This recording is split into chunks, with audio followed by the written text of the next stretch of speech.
Hi, fourth grade. Tonight we're going to read Super Fudge because it's been quite a while since we've read it together. We left off where they had the baby sister Tootsie, and Fudge was teasing her with the worms, dangling them over her carriage, and Mom was freaking out about that. And then Peter and his new friend were selling them to Mrs. Mulder and cutting them into pieces so they could make more money. So tonight we're going to read Chapter 6, Farley Drexel Meets Ratface. Here we go. You ready? In August, Turtle needed his yearly checkup and shots. Mom and Dad asked around and decided on the Ark, an animal hospital near the highway. To get there, we drove through town on a bridge over the lake where Alex and I dug worms up a long hill and all the way out to the traffic circle. It seemed to me they could have found someplace closer. Turtle always shakes when he goes to the vet's. I don't know how he knows he's going to get his shots, but he does.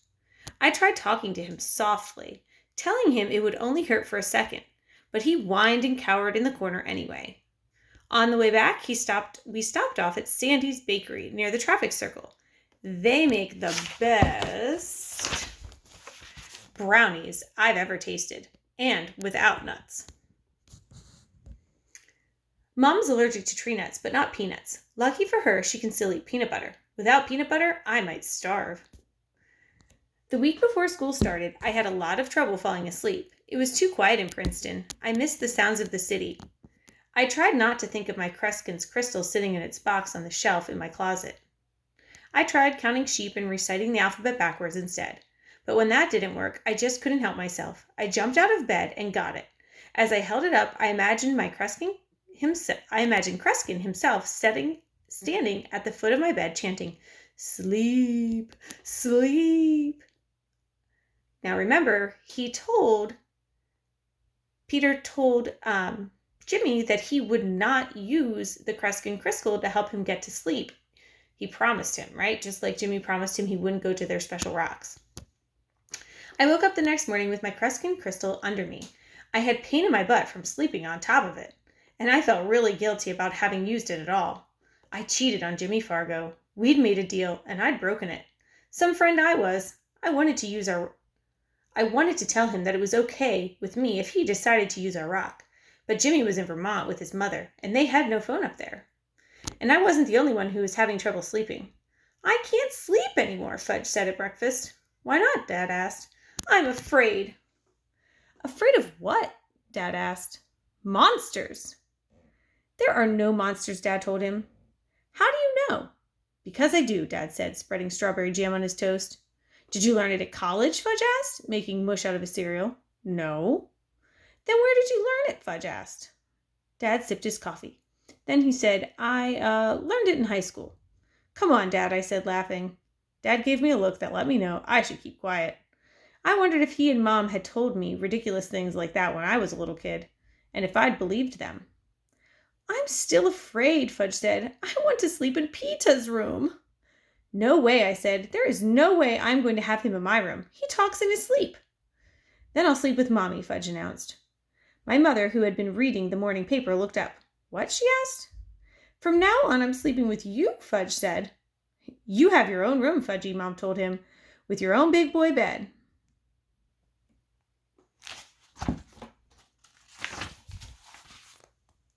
I don't want my own room, he shouted. I want to share. Sharing is better. You always say so. Mom sighed. That's different, she said. Sharing is for toys and cookies and... Maybe if Turtle sleeps with Fudge, Dad began. But I didn't wait for him to finish. Hey, wait a minute. Turtle is my dog, remember?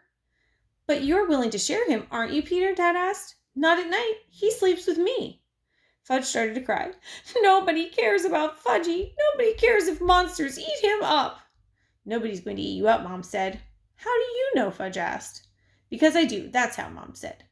Did you learn it in high school? Excuse me, I said, getting up from the table, but this is where I came in. Fudge solved his problem himself. Every night after the rest of the family had gone to sleep, Fudge dragged his Snoopy sleeping bag down the hall and parked himself in front of Mom and Dad's bedroom, where he slept. And Mom and Dad didn't do a thing about it. They'd just get up in the morning and step right over him. They told each other that it was just another phase, that he'd get over it. If Fudge wasn't going through one phase, he was going through another. I couldn't help thinking that one of these days Tootsie would be going through phases too. The way it looked, there might be no end. On the day before school started, Alex and I rode our bikes to the shopping center to buy our school supplies. That reminded me of Jimmy Fargo and how we always used to go shopping for school supplies together. I felt really lonely, thinking about Jimmy and scared about what school would be like here. Maybe all the kids would hate me. Maybe I'd hate them. Maybe we'd hate each other. Maybe I'd get a dumb teacher. Dumb teachers are the worst. I should know. I had one in 3rd grade. That night, I didn't even try to get to sleep without my Kreskin's crystal. Even so, I woke up about 1,000,000 times during the night. The next morning, I asked Mom how she expected me to walk Fudge to school and still ride my bike with Alex, because Alex told me that all the kids in Princeton ride bikes to school. Maybe you could ride slowly and Fudge could walk beside you, she said. Come on, Mom. Well, maybe you could walk him until he knows the way by himself. That might take all year, I said. Besides, I want to go to school with Alex.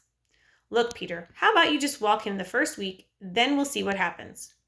I don't think you understand, Mom. 6th graders don't walk kindergarten babies to school at all. And I don't think you understand how disappointed Fudgy's going to be, Mom said, slamming the refrigerator door. But if that's the way you feel about it, then I'll take him myself. Good idea, I told her. Do you think that was the reaction Mom was hoping for? But Fudge, who'd been listening through the kitchen door, shouted, No, I want to go to school with Peter. You promised, he told Mom. You promised. Mom looked at me as if to say, You see? Oh, all right, I said. I'll ride and you can follow me. I'll ride too. You don't have a bike. I have a toddle bike. You can't ride a toddle bike to school. Why not? Because you can't. Now hurry up. I don't want to be late on the first day. Alex was waiting for me outside. We headed for school. Fudge tried hard keeping up with us, running alongside our bikes, panting all the way. We were going really slow, but he still couldn't make it. I felt sorry for the kid. It wasn't his fault he was just a kindergarten baby. So I scooped him up and sat him on the crossbar of my bicycle, even though my parents have warned me 1,000,000 times never to do that. I think they once knew someone who smashed his head open that way, but what they didn't know wouldn't hurt them. Besides, the school wasn't that far, and Fudge really liked riding on my bar. He waved to everybody on the street. I'm starting kindergarten today, he sang. Alex, who had no brothers or sisters, laughed. When we got to school, I told Fudge that I took Fudge to Mrs. Hildebrandt's kindergarten and handed Fudge Fudge's registration card.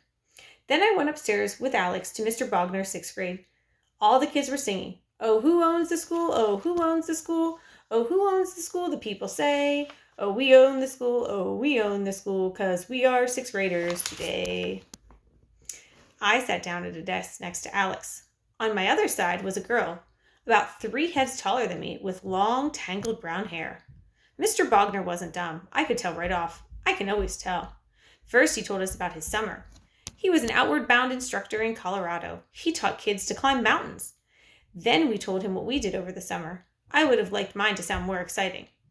I would have liked to tell the class, this summer I sailed the Atlantic with just my dog, Turtle, and my friend Jimmy Fargo. Oh, sure, we had some rough times, but we made it across. Except that Alex was sitting right there, and he knew the truth. There were 3 other new kids in our class. I was the only one from New York, another boy, Harvey, was from Pennsylvania, and a girl, Martha, was from Minnesota. Mr. Bogner told us about some of the projects we'd be working on during the year, like building a Viking ship and studying our home state of New Jersey.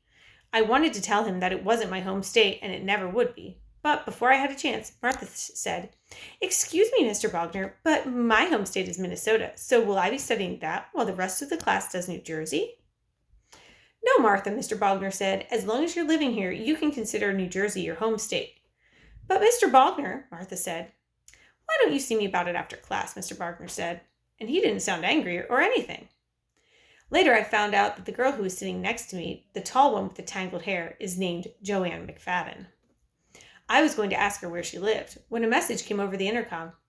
Good morning, Mr. Bogner. Would you send Peter Hatcher to Mr. Green's office, please? Right away, Mr. Bogner answered. Thank you. Mr. Green was the principal. What did he want with me? What do you think? What do you think he wanted with Peter? Joanne McFadden whispered, What did you do?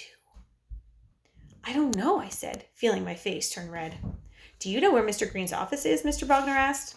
I'll find it, I said. Don't look so worried, Mr. Bogner said. You can't be in that much trouble. It's only the first day of school. The whole class laughed, except Joanne McFadden. She just kind of gave me a shy smile.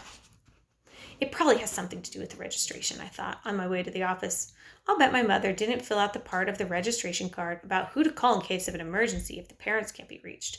She forgets that almost every year. Or maybe the principal likes to introduce himself personally to all the new students. But then why would he be asked for Harvey, too, and Martha from Minnesota?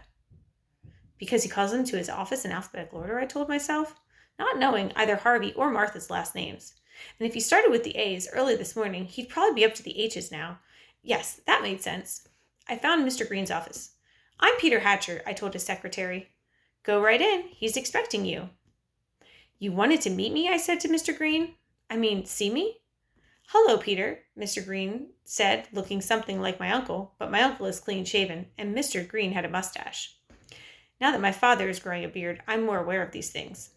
We're having a bit of a problem with your brother, Mr. Green said. Oh, so that's what it was. I should have known. We've tried to get your mother or father on the phone, but there's no answer, so we were hoping you'd be willing to help us. What do you do this time, I asked. A number of things, Mr. Green said. Come on down to the kindergarten. I'll show you. We walked down the hall together. And that's where we're going to stop for tonight. You'll have to watch again tomorrow night, and I'll pick up where we left off.